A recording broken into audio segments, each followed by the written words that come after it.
Welcome to Death and Aliens, an in-depth look at horror and sci-fi TV from two friends who vaguely know what they're doing. I'm Courtney. And I'm MK. And how are you? Well, I did some nice things this week. I went to Shakespeare in the Park to see Romeo and Juliet, and it wasn't bad. Okay. The acting was fine. Um, it was way too Baz Luhrmann-y for me. But also, Friar Lawrence was teaching Mr. Miyagi Tai Chi classes, and Interesting. um yeah, I didn't understand really what they were doing Hmm. with it at all. The guy who played Friar Lawrence, and mind you, I'm blind. I don't wear my glasses ever.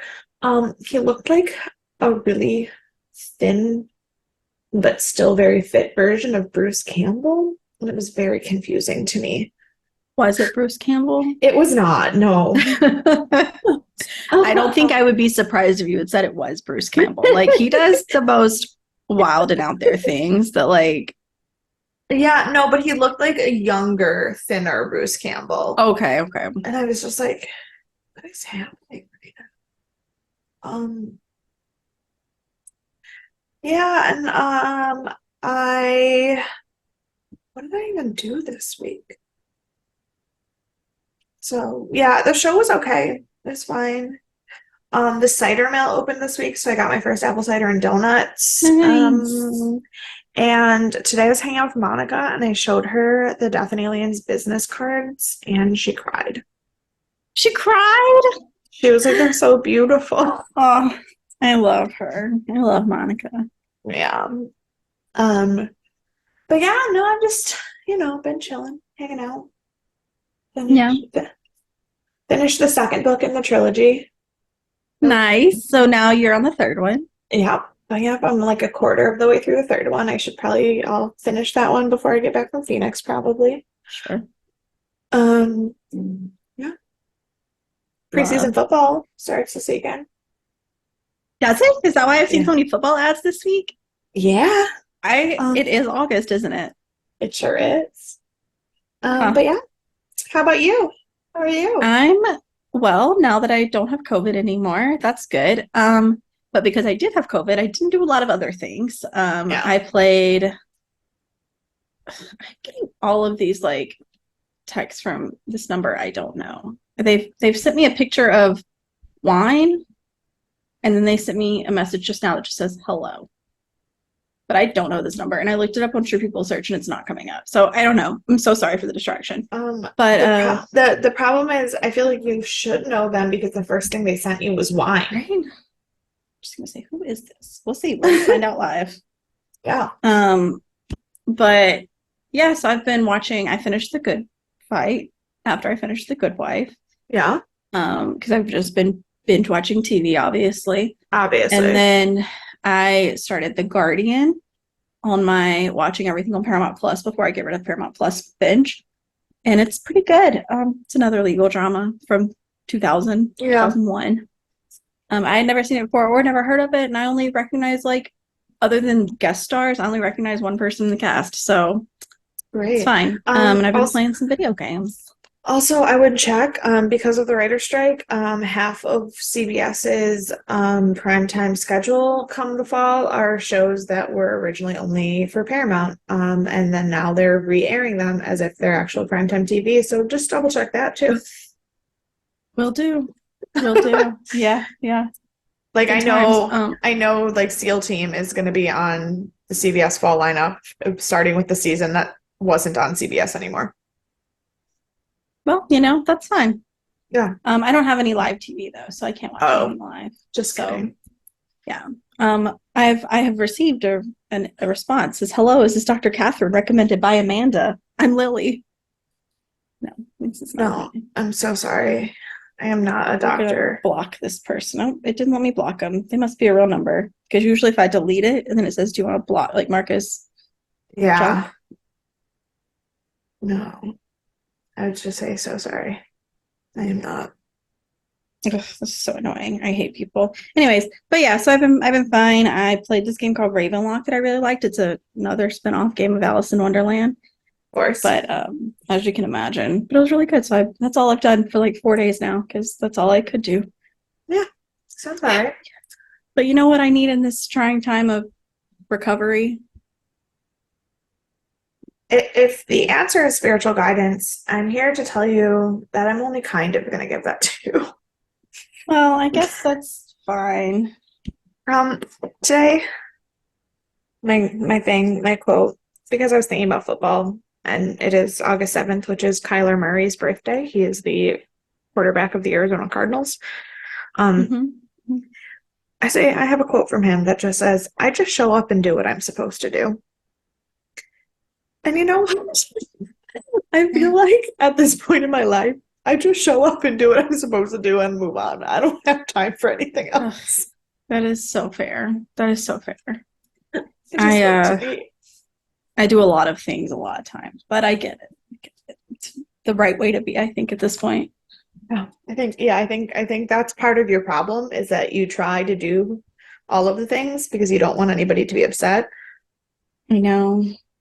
The people I used to do book reviews for is looking for someone to host their horror podcast. And I messaged her. I was like, do I have to do anything other than host? Like, can I just show up and talk and then leave? Yeah. I was like, also, I have 0 time. So I need to know if this fits in with any of those things. Yeah, no, Monica and Cody asked me if I wanted to come to their like Magic the Gathering nights. And I go, with all of the free time that I have, I will definitely get right on that. Yeah. No. So, yeah, I do too many things. It's fine. But now I've recovered, so I can go back to doing too many things again. But today, in the list of things I do, that is at the top of my favorites, is The Exorcist. I don't know if it's the top of my favorites, but definitely it's the top of my favorites. So The Exorcist slips in there. So today we are talking about The Exorcist Season 1, Episode 4. It's called The Movable Feast, which I don't know that I 100% buy into. That's fine. It aired October 14th of 2016.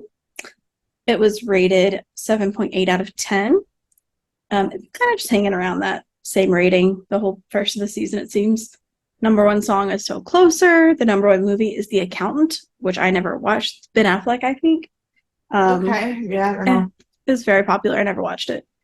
And the number 1 book is Woman of God by James Patterson and Maxine Petro, which means I assume that it was written by Maxine Petro, and James Patterson has added his name to it, as has been the case for the past 10 or 15 years of his writing, which is fine. A lot of people do it, but this is what it is.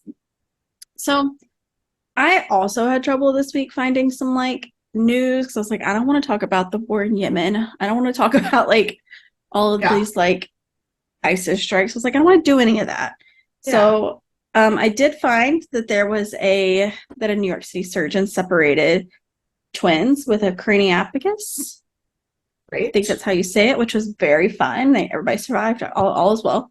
It is also Usher's birthday. Love Usher. Yeah. And it is the death anniversary of Leonard Bernstein and Bing Crosby. So a lot of people are doing a lot of things on this day. But most importantly, October 14th as a whole is National Dessert Day, which feels like the most important thing. Definitely. So, kind of strayed from death and dying and sadness. Yeah. For today. Our director is kind of well, you know, I can't like completely get rid of it. It is the horror side. So people die. It's just part of life. But I don't think they died in a bad way. They just died. I didn't go that far into it. Who knows? Maybe they did. I don't know. I don't remember. I don't either. Director is Craig Zisk. He is known for The Looming Tower, Brooklyn Nine-Nine, Wu-Tang, An American Saga, and Weeds, which is a collection of shows. None of which feel like they fit in this genre. Nope. And in a fun fact, he also directed the penultimate episode of season 2 of American Horror Story. Well, we're not quite there yet, so I don't know how that goes. Um, but I can't think of a single moment of Brooklyn Nine-Nine that would make me think this guy would be really good at directing horror. Nope. Well, None of these. I mean, I don't know a lot about the Looming Tower, neither. but yeah, the rest of them aren't really horror based. No. And they're not even, none of them are in the same like genre. No, like Weeds is got It's funny very moments, but drama. it's very drama. Brooklyn Nine-Nine is like slapstick comedy Sitcom, yeah. and a Wu-Tang and American documentary. Saga. I was like, in a mockumentary about the Wu-Tang Clan is none of those things. Right. Yeah. Yeah, so that's him. He was born in Dallas as well, which is 4 hours from my hometown. So he's a character. He's a character. Our writer is Adam Stein, who's known for Under the Dome, C, which has Jason Momoa, your Yes. fave. Our Flag Means Death and Designated Survivor. Okay, And those at least seem like they fit this a little bit better. Yeah, and he's the co-executive producer on a lot of this show. So this is just one of the episodes he wrote. The editor is Dana Congdon, who is known for The Basketball Diaries, Someone Like You, Dom Hemingway, and Coffee and Cigarettes. I've heard of The Basketball Diaries and Someone Like You. They are both early 2000s, late 90s. Yeah. Basketball Diaries is Leonardo DiCaprio, right? Yeah. Yeah, okay. They're both an editor and they work in the sound department on a lot of shows. So Okay. fun stuff. And then our cast member today we were speaking of is Brianne Howie, who plays Cat Rance. She is known for The Passage, The Exorcist, Ginny and Georgia, and I'm Dying Up Here, which I'm Dying Up Here is also on my list of things to watch on Paramount Plus, but I've not seen it yet. Her first audition ever was for the remake of 90210. She actually auditioned for like Girl with Green Sweater and then ended up getting a name part. It has been a very long time since I watched the new one. She played Stacy. I don't think I've watched it since it came out. So like I have watched it more recently than that, but I think I finished binging it in 2013. So well, it was in 2011 is when the remake was. So you weren't that far behind. Yeah, so it was not recent. No, 2011 is when it ended in 2013, in May of 2013, and then that summer I finished watching the whole thing. It started in 2008. So she auditioned in 2011. So she didn't get added to the end of it. Yeah, okay. Huh. Stacy. No idea. I'm sure it was a small role, but it was a name role. So that's something that's cool. I tried very hard to find fun facts about her because I thought since Ginny and Georgia was so popular that there'd be a ton about her. And I did find a ton of like interviews and articles, and they were not interesting. Like, bless her heart, she is a great actress. I really like her. She's born in California, but plays Southern better than I would have expected. And man, but she doesn't have a lot of interesting things to say. So good thing she's a good actress. Yeah. So we start off with a reminder of where we left off with the Southside murders and Marcus being excommunicated. And then we start with Angela calling out for Casey. She is making her favorite breakfast. She's like, we're going to have omelets or eggs or something. And she's like, everything's fine. And then she cracks the first egg and it's like a rotten bird in it. Yeah. Dead, rotten bird in it. And she doesn't react. She's just like, oh, look at that. And then keeps making things. And then she looks over at the table and Henry is working like nothing's wrong. Kat is like stretching and doing her like ballet stuff, which obviously we know is weird. Yeah. And then the demon comes over and she's obviously, it's a mental. I literally just like wrote, what the fuck is happening? Because this whole scene was insane. At first, I was very confused about what was happening. I was like, why are we being this way? And then I realized that it was all in her head. Well, even with it being in her head, I couldn't figure out what the fuck was going on. Oh, yeah, no, I still don't know that I like have a good answer for you. But I mean, other than like her being restrained, but like, so she gets the plate of eggs and they're just like full of dead little birds. And he's like, eat it, everything's great. And no one is reacting like this is weird or bad when obviously it is. And then her feet start getting like attached to the floor. And then she gets knocked out of her chair and her arms are like still to the floor. And it turns out when she's awakened, she's in the psych ward and they are chaining, they're like tying her down. And then I said, oh, good, she is getting psychiatric help. Yeah, well, sure. But then, yeah, so it turns out she's in the psych ward. And then we hit the credits, which was like a good opening scene. Yeah. It was good. I started watching, so the good fight, the credits don't start until 15 minutes in the episode, which is the longest I've ever seen before credits hit. I've seen like a solid 5-minute opener, even if it's weird and I don't like it, but I've seen it. It's like consistently 15, like 13 to 17 minutes. Like there was one time that I thought it was time to like change to the next episode because I thought they were the end credits because it felt like it was so long. Like it is wild. So then I watched this and I was like, oh, this is a really nice opening scene. Everything makes sense. And we go to the credits like, like Dan watched this with me today. I told Courtney this off air for those listening, but Dan watched it with me today and told me he wasn't going to pay attention. He was just going to do work on his computer because he doesn't watch scary anything ever. The credits started and he just goes, well, okay then. So you knew he was in from the beginning. I was like, oh yeah. But I thought he was going to be like, that was a little freaky and like move on and not actually pay attention. No, he was invested. Well, after you see something like that, it's kind of hard to look away from. So right. I get it. So we come back and we're in the hospital and we learn that the family cannot visit her while she's there, which is my understanding usually how it goes when you're in a 72-hour lockdown. A 72-hour, not just a 72-hour hold, like when Norman put himself in the hospital for a 72-hour hold. You still don't get visitors, but at least there's more open to flexibility. She was on a 5150, which is the police code for absolutely batshit crazy. Which, fun fact, that is the one thing I found as a goof. It's only in California that's the code. It's a different code in different states. Is it? Because I did not know that was. I think it's not just California. I don't know. Who knows? That's what IMDb told me, and they lie to me, so you never know. But yeah, no, it was like serious, like hold. And Angela does not like this hospital at all.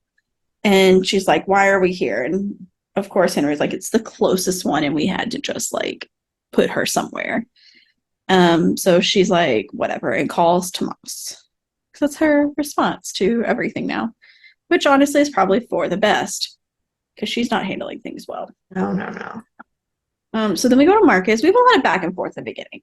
So we go to Marcus and he shows up at the friendly location that Father Bennett has given him, and it's a nunnery. And the nun who opens the door, I don't think I ever caught her name, but the nun opens the door and she just kind of blows him off. She's like, yeah, the sister that he's looking for is on, she's a vow of silence. And he's like, well, when does she have a break? And she's like, she's real busy. She can't come to the door. Like, you can't talk to her. And he tells her that Father Bennett sent him, and she's like, okay, great. You can go around to the garden then. You're totally welcome.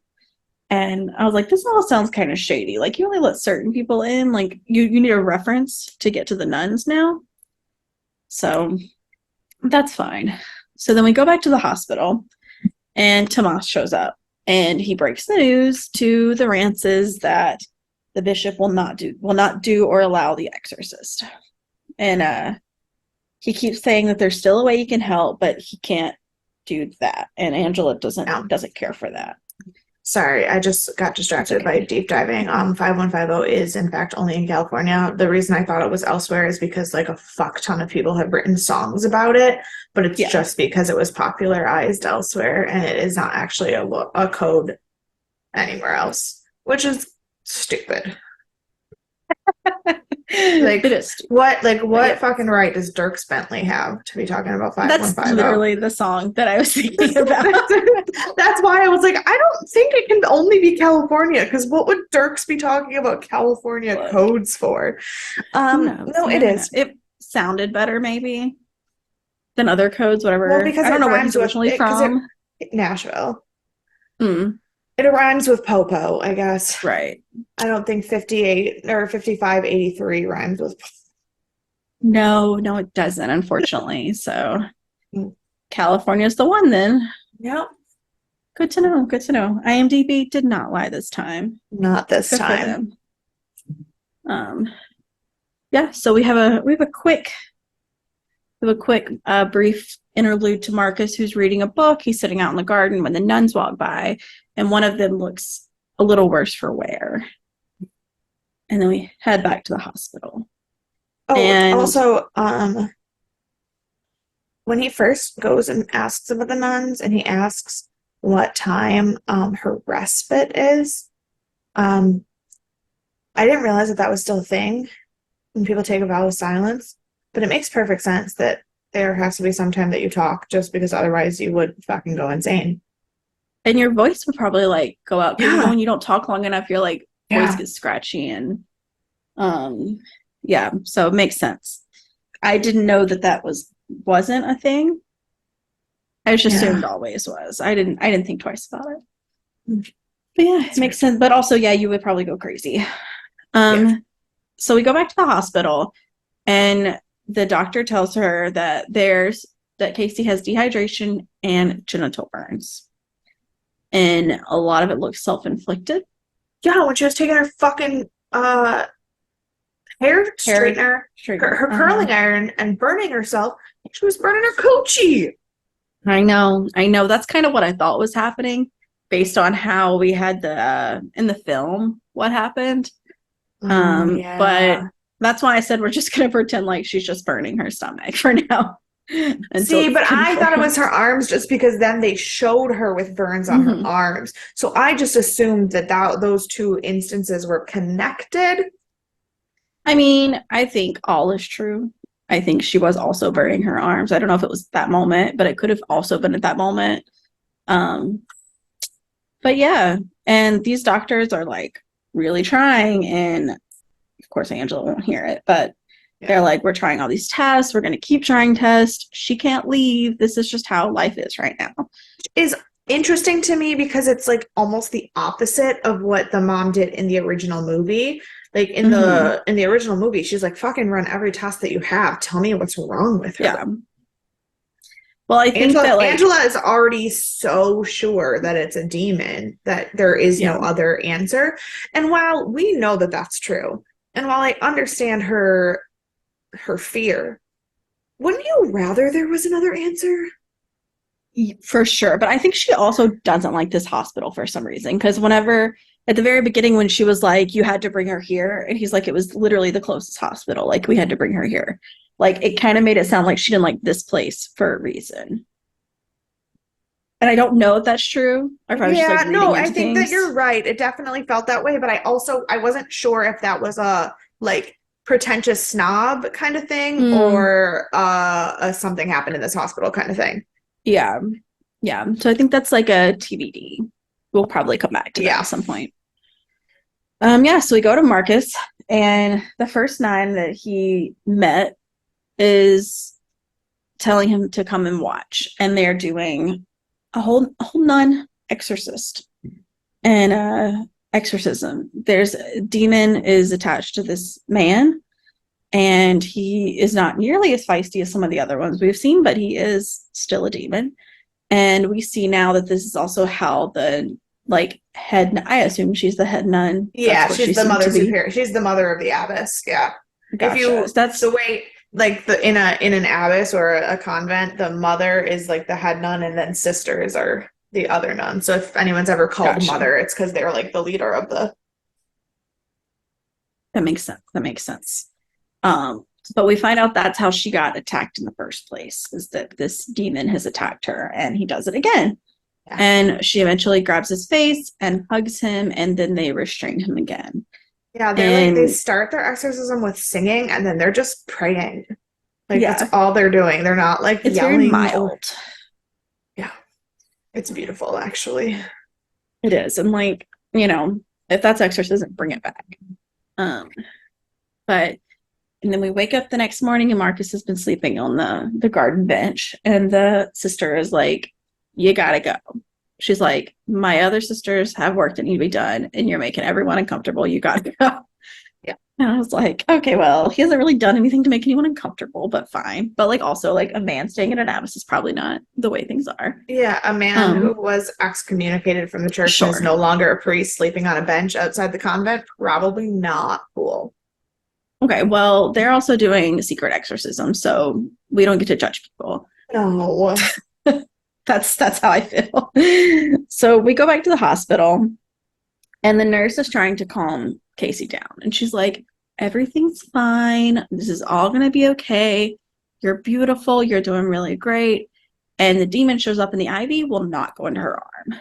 And she's like, squeezing her. Yeah. And so he's acting out a lot. And he's telling her that she's not beautiful, and like to stop resisting him so that she'll just do whatever he wants, blah blah blah. And he is like, you got to give in. And finally the nurse gets the IV in, and then he immediately grabs the IV and like squeezes it into her arm, which I'm sure is very painful. Yeah. Oh, I am not a fan of him. No. Sucks. So then we go to Marcus, who is on a bus, which appears to be a serial killer bus of sorts. And it is like the wildest, kitschiest serial killer-esque bus that I've ever seen. And they're telling stories about H.H. Holmes and BTK, but they're like super like jokesy about, like, he plays a scream every time a new serial killer is mentioned. And he does it at the end, and she's like, we cut that one. And I was like, really? This is the one we cut after all of them? And they're just like so ridiculous. But then this fascinated me, because then they start talking about what H.H. Holmes did, and Marcus implies that it was for a fucking demonic ritual. And now I'm like spiraling trying to figure out if H.H. Holmes was possessed by the devil. I think he might have been. That's what my new guess is. But yeah, so he steps in to say, like, to correct things, and they're like, please do not talk. We'll let you know when it's time for questions. And then we go to the hospital, and Angela's gone to the chapel. What are they called when they're in the hospital? Oh, I think chapel. Chapel. Yeah. Is it just called a chapel? Okay, I thought they had like a different name. So she goes to the chapel, and Henry comes in and says that he sent Kat home. And he's telling a story where ages ago, it was him and Casey and Kat, and they were standing at the door, and he went to unlock it. When he turned around, Casey was gone, and she was standing like on the edge of the road where cars were just like, flying by. And he's like, I've never been so scared then, aside from when I was on the bus. And I was like, yeah, that's pretty. Night. Yeah, it's pretty. Oh yeah, on the train. And he tells her, he's like, so I'm super on board with whatever you want to do. Like, he's like, if you want to do an exorcism, let's do it. He was like, that was not her. He was like, if the doctors find something, great. If they don't, and we need to go to Jesus, path, like, do what you got to do. And I just wrote, I like him. He's going to die. I know. He's definitely going to be the one to die, because he's the only one that, like, actually the more I like someone, the more sure I am that they're not gonna make it. Oh, for sure, every time. So we go to Tomas, and he's going to visit this the mean woman again that I will never remember her name, Walters or whatever. Yeah, Marina's her first name. Marina. So he goes to visit Marina about meeting with the cardinal about this exorcism, because he's trying to go above the bishop, because the bishop has denied everything. And she's like, and his nephew's with him as well. And she's like, yeah, she's like, oh, I see you're like such a bad boy. Like you're going around the She was district. like, oh, you're devious. I mean that as a compliment. I said, of fucking Yeah, course you do. I know. I was like, yeah, you're a shady lady. Like, I don't trust you. Um, and so the child is wandering around and he starts hearing moaning. And what first of all, why are you wandering around someone's house? You don't belong here, child. This is kind of your fault too. Correct. 100%. And so he goes into this room and the husband is tied up to all his cords and whatnot. And he pulls off his mask and he has like the grossest looking tongue, like just sticking out of his face. It was and I can't figure out if we were supposed to like think something was sketchy about that or not. But like we already knew he was dying and that there was something fucked up happening with him. So like I don't know if I was supposed to find that like uncomfortable just because it was uncomfortable or uncomfortable because it was off. I think a little bit of both, because he also looks really, really old in this scene. And it makes me wonder if like something she's doing is aging him quicker than he's supposed to be aging, and that's what's made him sick. But I don't know if that's just my brain coming up with stories. Right. No, and that's the thing. I was like, my first thought when we saw him in there, I was like, oh my God, we're going to see something like terrifying. And then he just like looked really fucked up and old and gross. But we also know that she got married super late, when she was already old, and to somebody older than her who had money, who didn't want kids. So he could just be that old. He could just be that old. Yeah. I'm going to always blame her and say she's doing something. Right. No, I don't trust her for a second. I just genuinely can't figure out if that was like meant to be a piece of that puzzle. Like, I mean, and I'm sure at this point, everything is a piece of the puzzle. I get that, but I wasn't sure. It just doesn't quite fit yet. It doesn't fit. And I definitely felt uncomfortable, but I wasn't sure what their intention with making me uncomfortable was for that moment. Yeah, which is fair. So he runs in there when he hears the child. What is his nephew's name? I'm really bad with names. Luis. I thought it was Luis, but then I was like, that's not right. I'm really bad with names in this series for some reason. So he goes to Luis and he kind of pulls him in. He was like, it's time for us to go. When Marina finally says, she's like, you still haven't cashed the check yet. And he's like, first thing tomorrow. And I was like, okay. And then we have a quick scene where we go back to the Rants' home and they're quietly sitting around the table having dinner with an empty chair, which is sad. Oh, sad. So we go back to Tomas and he's staring at the check, and his assistant? The secretary. Comes in and he is like, hey, I need you to go get this cashed. And she's like, when did we become she's like, when did we start receiving 6-figure checks? Yeah. She's like, are we laundering money for the mob? And he's like, I'm 90% sure we're not. It's like, that's fair. I mean, and then, that, to be honest, a 6-figure donation to a nonprofit organization that you're 90% sure isn't money laundering, worth it. Yeah, for sure. Like it could be way worse. Yeah. And so at this moment, Jessica comes in. I was like, why is she? Yeah, oh, Jessica. So we go to the hospital and we find out Casey's not eating. She's not retaining fluids. And so they've decided to put a feeding tube in her. And Angela riots. She is like, we are not doing this. And like, to be fair, like, I get it. It's only been like 48 hours. So. But if you're not retaining fluids for another whole fluids 24... is a problem. Yeah. Like, I would say that's why the IV should be there, but like food, I might would not. But that's the thing, is they've had her on an IV drip the whole time and she isn't retaining anything. So I guess that's true. They have to move to the next step. And I agree. It's not great. But A, the doctor is correct. He does not actually need her permission. It's a courtesy that he's filling her in. And B, we already know the demon's fucking with the medication. So like, nothing they're doing is working. It's going to help. So they're moving to extremes. Cool. Yeah. Which tracks. Yeah. So then we go back to Tomas, who's talking with Jessica, and we learn that. But I also just want to say that in that scene, when we see how bad Casey actually looks and how bad everything in the hospital is, and you know that this poor, like, she's not the bad guy. Like, the demon in her is, and this poor kid, like, watching this is awful. It's very sad. Like, she's going through quite a bit. Yeah. So then we go to Tomas, and Jessica's telling him she's found out that Jim's been cheating on her. And she's like, we were just writing all these innocent letters that I've been feeling so guilty about. I'm like, I don't know if they were that innocent, but okay, Jessica. But he's apparently been cheating on her like full force with someone else. And Tomas is like, she's like, oh, I guess I'm gonna get a hotel room because I can't go back home. And he's like, just stay here. And I was like, bad idea for everyone. I literally wrote, Tomas, don't do it. Yeah, no, not a great idea for anyone. Bless his heart. So, but of course, she's like, sure, that's fine. And so we go to Marcus, and it turns out he's staying at the mobile home with the bus people. And I was like, this is gonna be interesting. So he's telling them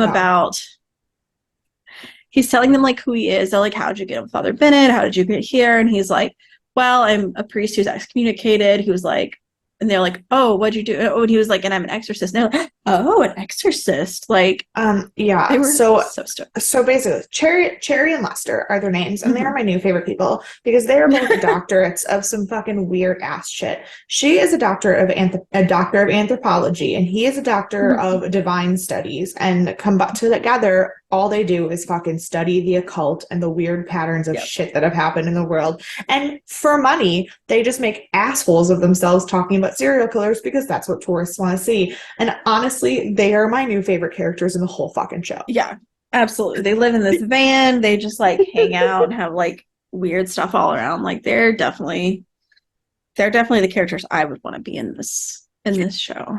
Right. But yeah, so they're like super impressed with his exorcist abilities. And they're like, how'd you get excommunicated? He's like, oh, for a lot of reasons. And they're like, what'd you do to Father Ben? They're like, I put a gun on him. Like, a priest with a gun? They're and I was obsessed like, with him. okay. I was like, wow. I was like, I get it. But like, also, like, I get it. Like, I'm also a little obsessed with him. So, like, correct. Fine. Yeah, no, for sure. Yeah. And so then they start talking more, and they're talking about the recent organ issues. And she confirms that that those specific organs are only used for summoning, which is been told by the cult of angels. This was one of the other times my pin went out, so I missed the like Latin term for it, but essentially it was the cult of angels. Yeah. It started with B, I think. I don't remember how to say it. I like in my brain I can like kind of picture it, but I do not remember how to say it. Yeah. So she's going through this, and she's like, yeah, that's the only reason they're doing this. There's no other explanation. And then he asks her about Tattersall landscaping. And is that one we've heard of before? Yeah, that's the name that was on the van that the Paul Giamatti guy got into. Paul Giamatti, right? Yes, I had forgotten because at first I was like, "That's not the Walters Company. That's not their last name." Because that was my first thought. Because they were also talking about how the church might be, compromised or whatever.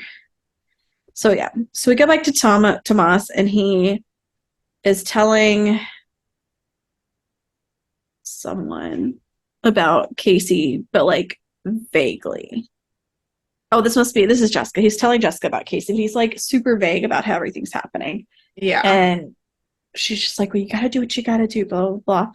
And it's a very quick scene. We go to the hospital, and the demon, is like on top of her and screaming, and he's like, I'm gonna bring the sledgehammer down. He's like, and down and down and down, and like it's kind of terrifying. And I get it, like she found him as this like jovial guy who took care of her in the beginning, and now he's just a demon. Like he is only mean to her, and there's really no escape. So then Tomas wakes up in a like sweat from his like night. I'm sure he's having another nightly terror, as he does.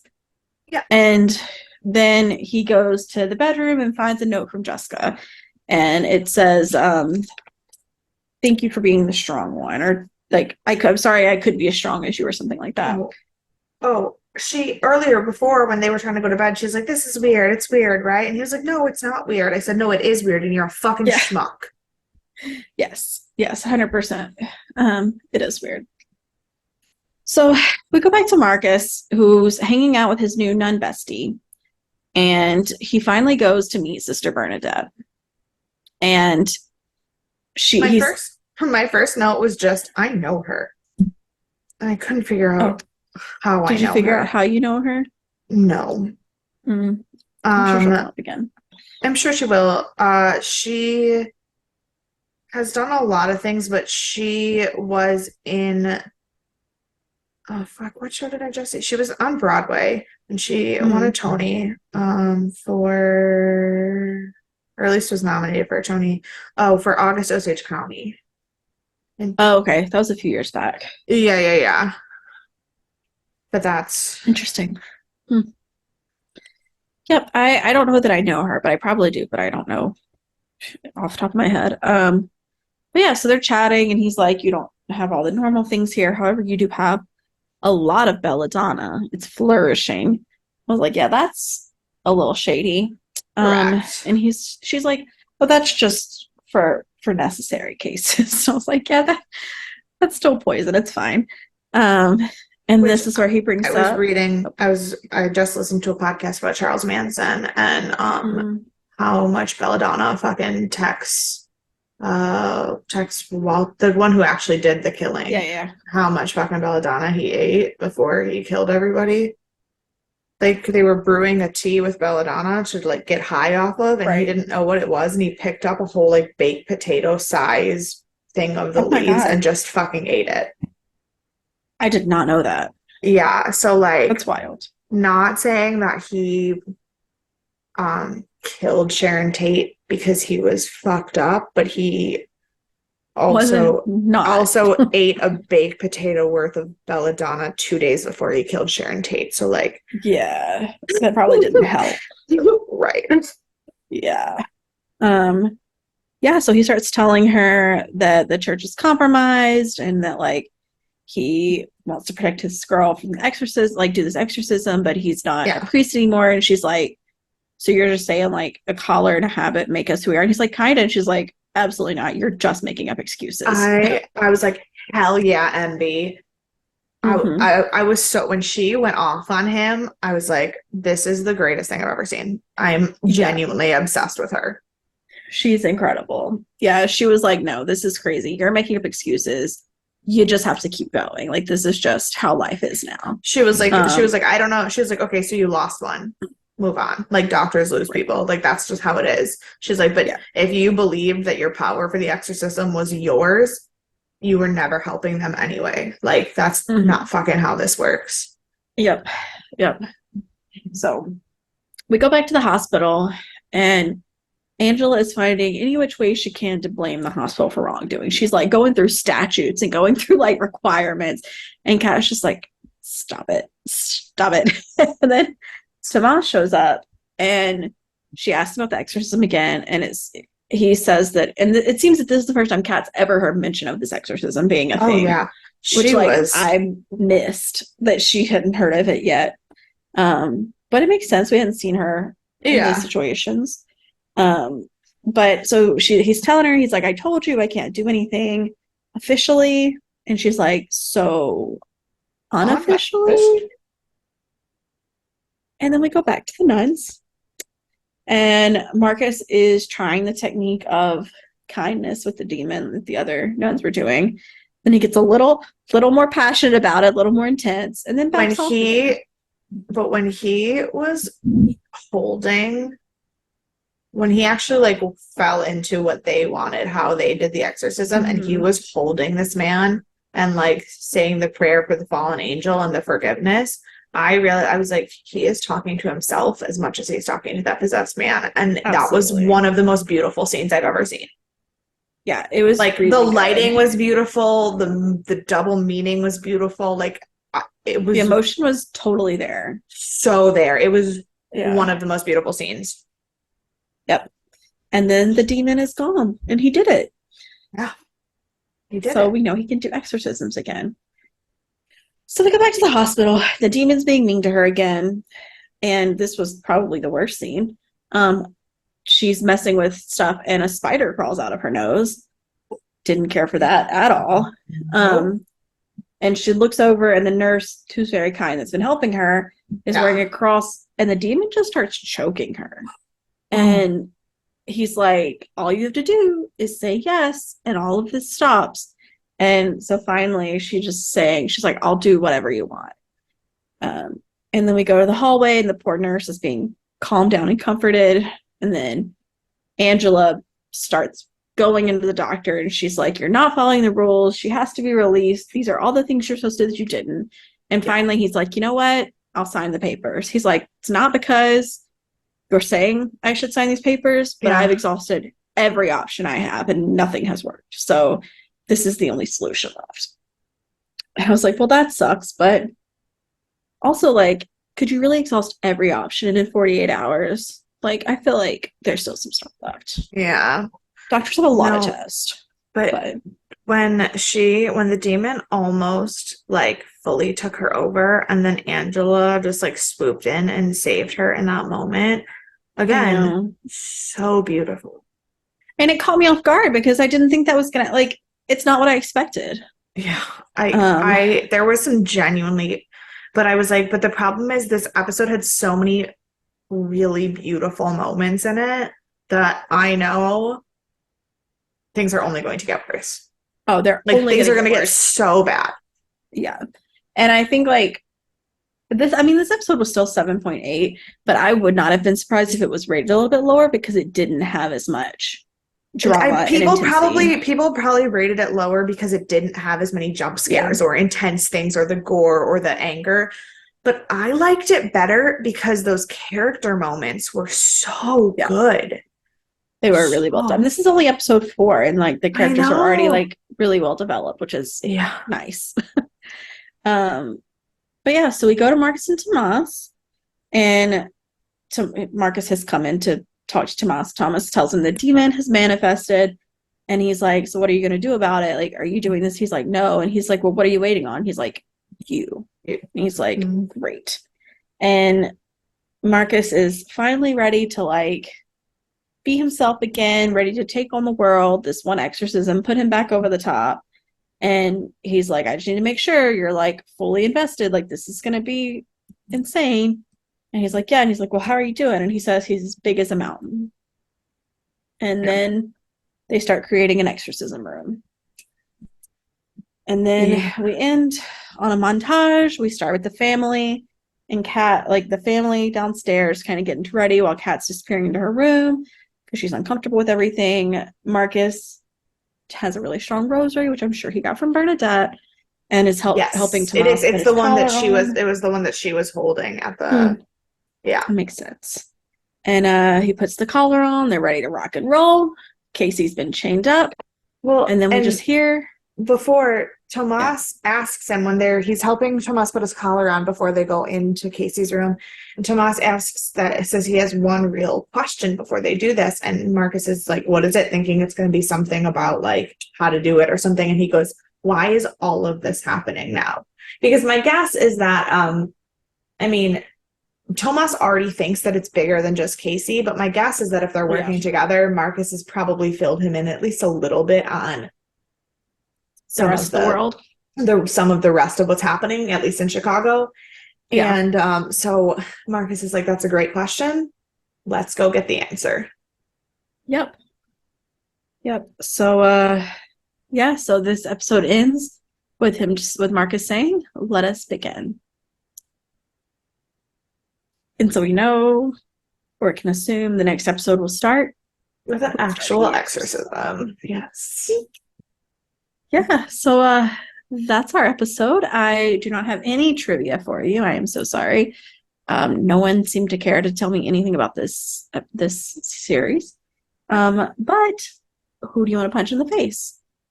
Fuck, before we started, I already said I didn't know who I was going to punch. And I still don't. Honestly, I'm picking salesman, which is what the demon man is credited as, the salesman. And not because he's a demon or because of him fucking with Casey, because that's awful and always going to be true. Right. But that sweet nurse was the only person in that fucking hospital who seemed to actually give a single shit about Casey and not just the situation. And he tried to kill her. Yeah. That's fair. That's probably their only choice, really. But I'm gonna go with a little bit out of the box, Angela. And not that she did anything like super wrong, but she was a super lot. annoying, and she wasn't really helping anything. No, she was a lot. Yeah, which was just kind of annoying. Yeah. Yeah. So who's your MVP? Mother Bernadette. Yeah. Yeah. She would have been who I picked as well. She's just the best, and she got Marcus back together. She got Marcus to get his shit together. She is also like the complete example of what the church should be, about the fact that the only thing that we have over the demons is love and forgiveness and grace. Yeah.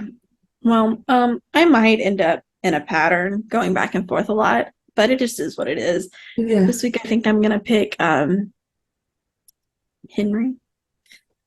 Because he's just like, it's just the one that kind of is keeping everyone together. And the same reason I keep picking him. Mother Bernadette's moment and Henry's moment with Angela, and then Marcus's moment with the actual demon. Like, those were the three moments that I was like, oh God, there's actually people that are like good people.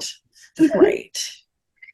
Yeah. So so that's who I'm gonna pick. Do you have any predictions? Well, I've already predicted that something awful is gonna happen to Henry because I like him. I have this weird like thought in my head that there's gonna be like a fucking Exorcism Ghostbusters team, and like not as like not like as kitschy as that, but like the list of friends that Marcus had on that piece of paper. We met Mother Bernadette and we met Cherry and Lester, but there's I think 3 more names or groups on that paper that we haven't met yet. And I think there's going to be like this weird exorcism crack team that is like solving, and that they're all going to have to come together before the Pope gets there, and it's going to be some fucking weird shit. Oh, for sure. Yeah, I think so. I think Tomas is going to end up talking to the Cardinal after like very soon. Because he did request that, and then he just kind of went with his exorcist anyways. But I think he's going to talk to the Cardinal, who's going to also turn him down. I think he's going to get turned down until the Pope gets there, and I feel like the Pope's going to be like, yeah, let's do this thing.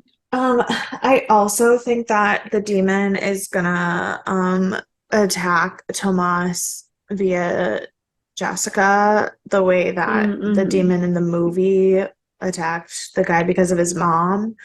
And well, that's what Marcus hinted at in the beginning anyways, whenever he found out about Jessica. But like I think Tomas is gonna have to do some real fucking soul searching before he does anything. Yep, I agree. Yeah, I think that's all I have in the way of predictions. Yeah. So if there's nothing else, if you have any predictions, any thoughts, questions, concerns, email us deathandaliens@gmail.com. You can find us on all of the social media at Death and Aliens. You can find me at CECloud13. You can find me everywhere at EMKAY_superstar. And we will see you Sunday for Sci-Fi Sunday. Bye.